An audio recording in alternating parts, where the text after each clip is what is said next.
nightmares in my head, I fear that the thoughts build up until I can't hear, that my mind fills up into a creature, and it haunts me somewhere much deeper.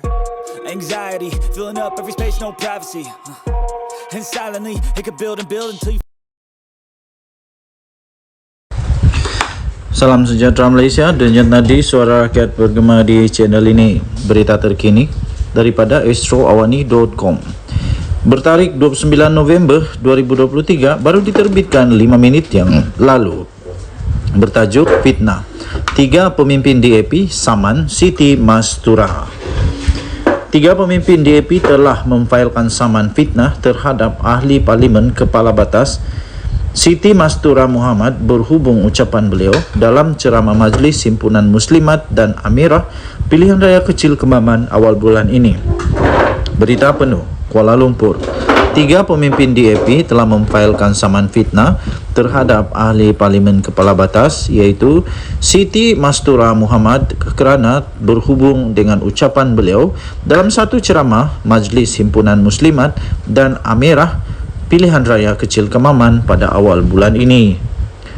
Menerusi writ saman dan pernyataan tuntutan yang difailkan secara berasingan itu, ketiga-tiga plaintiff itu telah mendakwa Siti Mastura telah pun mengeluarkan kenyataan bahawa mereka mempunyai pertalian dengan Parti Komunis dan ketuanya Chin Peng serta bekas Menteri Pertama Singapura, bekas Perdana Menteri Pertama Singapura, mendiang Lee Kuan Yew.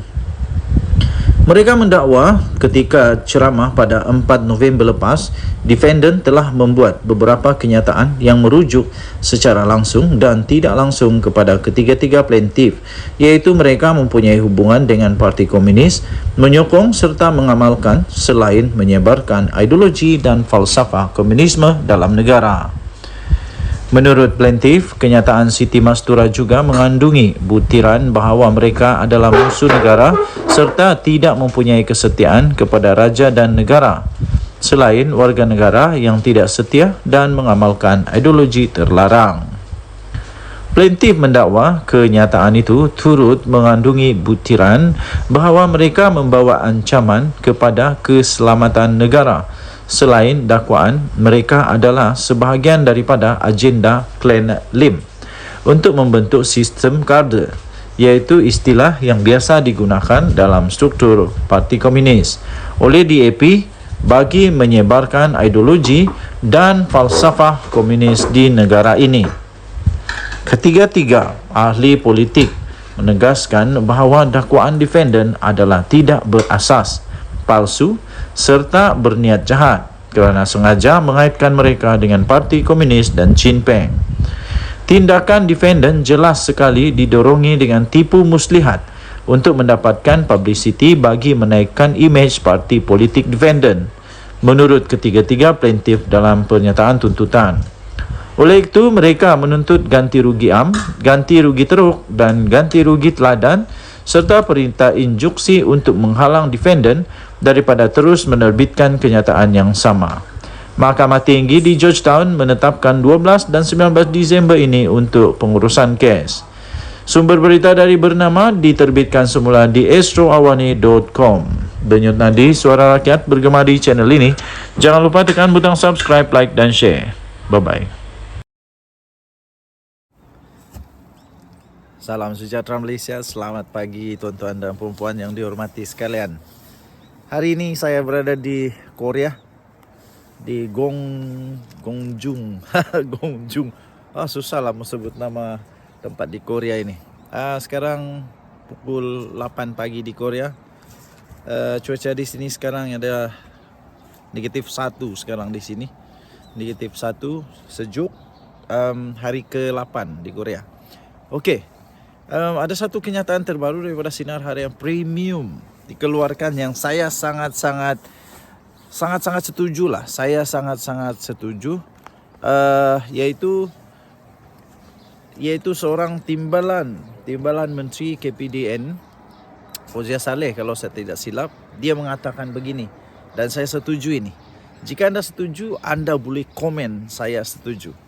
Dia kata Malaysia memerlukan Datuk Seri Anwar Ibrahim sebagai Perdana Menteri sehingga tamat PRU 16 punya tempo. Maksudnya tambah lagi 5 tahun. Saya setuju. Saya setuju untuk perkara itu bagi sampai pada saat ini. Kerana apa ya? Kerana pada hemat saya, Datuk Seri Anwar Ibrahim adalah Perdana Menteri Malaysia yang amat adil, tak bias dan transparent. Inilah Perdana Menteri yang kita mau. Perdana Menteri yang takut akan Tuhan. Takut akan Tuhan. Maksudnya beliau menggunakan kuasa yang ada padanya dengan betul. Tak sewenang-wenangnya mempergunakan kuasa yang ada pada dirinya untuk mengayakan diri untuk kepentingan sendiri, tapi untuk berkorban bagi rakyat. Setakat ini bagi saya apa yang saya nampak dalam usaha Datuk Seri Anwar Ibrahim sebagai Perdana Menteri untuk cuba membangun semula, cuba membangkitkan semula negara Malaysia sebagai harimau yang cukup dihormati, berada dalam landasan yang amat betul pada ketika ini. Beliau adalah Perdana Menteri yang sangat diperlukan oleh setiap suku yang ada di Malaysia.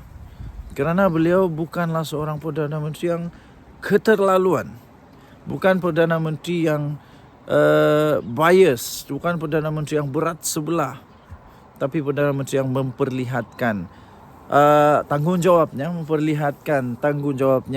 memperlihatkan amanahnya, memperlihatkan kredibilitinya sebagai Perdana Menteri kepada semua pihak, semua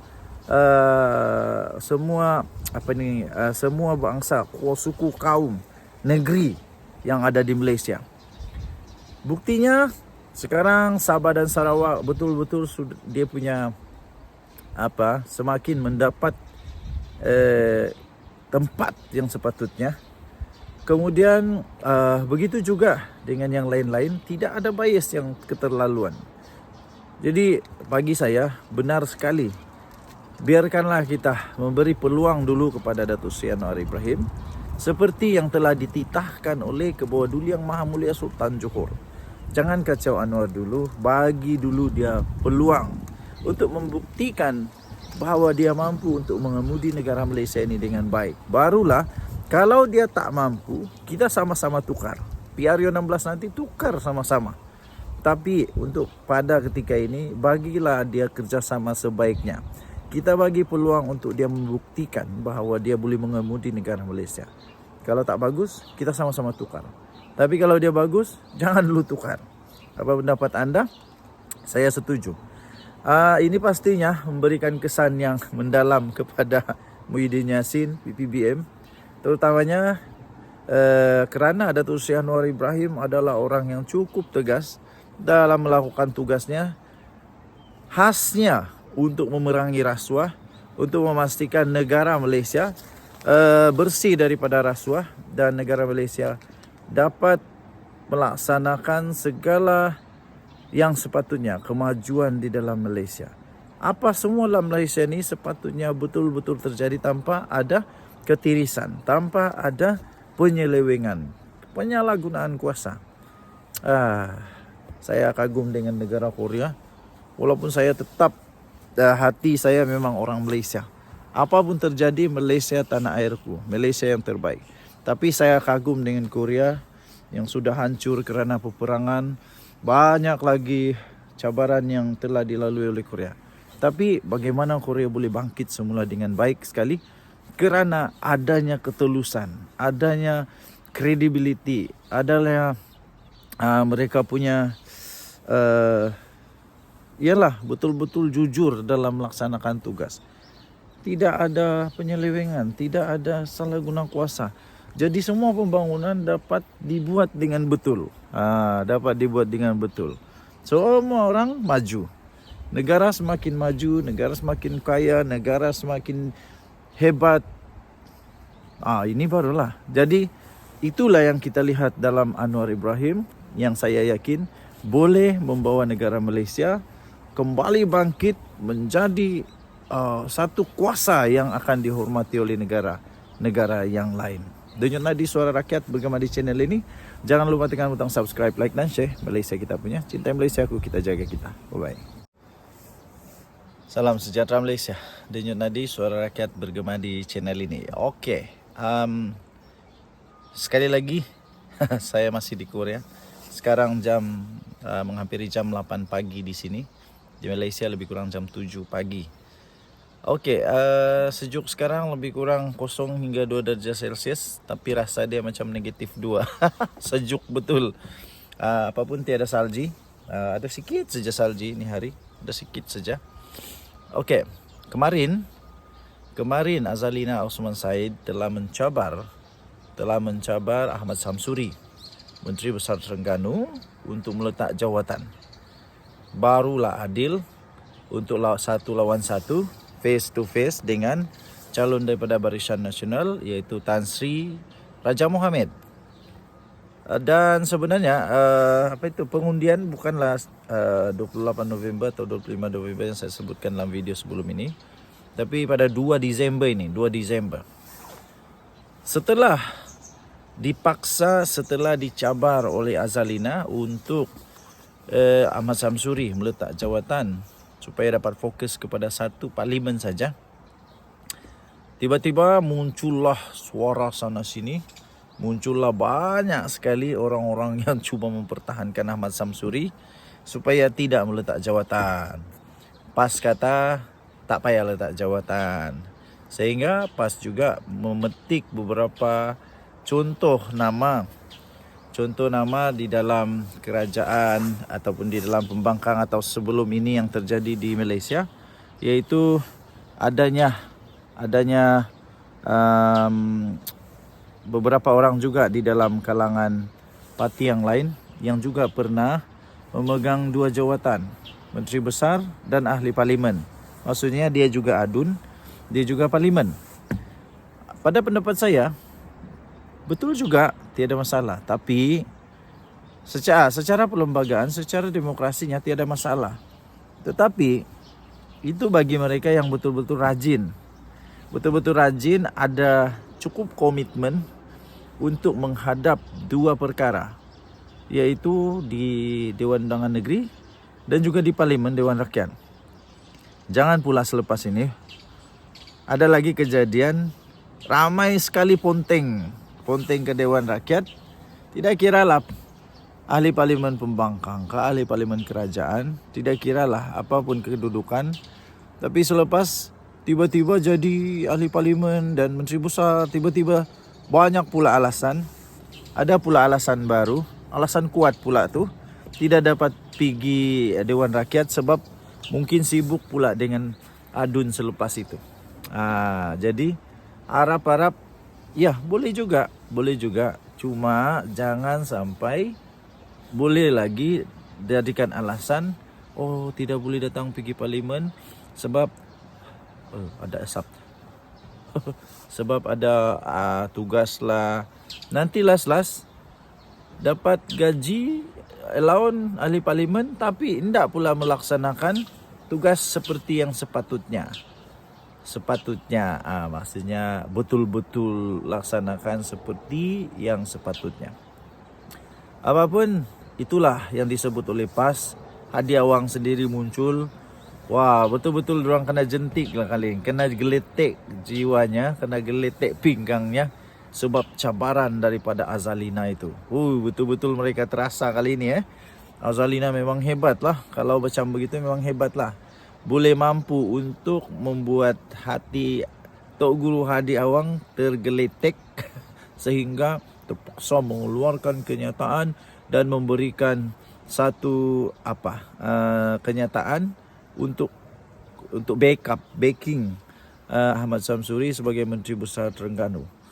Nampaknya ini satu yang amat ditakuti rasanya oleh Hadi Awang, sehingga dia terpaksa untuk tampil dan memberikan penjelasan tentang perkara itu dan memberikan satu bantuan kenyataan untuk mempertahankan Ahmad Samsuri. Mungkin itu boleh menjadi satu senjata, satu bullet untuk BN dalam kempen, untuk memberikan keyakinan kepada pengundi bahawa tak baik untuk seorang ahli parlimen menjadi menteri besar pula. Macam mana nak fokus dengan kerja? Mungkin begitu. Jadi terpaksa lapas memberikan penjelasan. Apapun, kita tengoklah nanti di manakah pilihan pengundi. Mereka mau satu fokus atau dua fokus. Kalau saya suka yang satu fokus lah. Sebab dapat melaksanakan tugas dengan baik. Tapi apa-apa pun, terpulang kita di negara demokrasi yang boleh pilih apa saja yang kamu mau. Pilih yang terbaik. Denyut Nadi, Suara Rakyat. Bergema di channel ini. Bye-bye.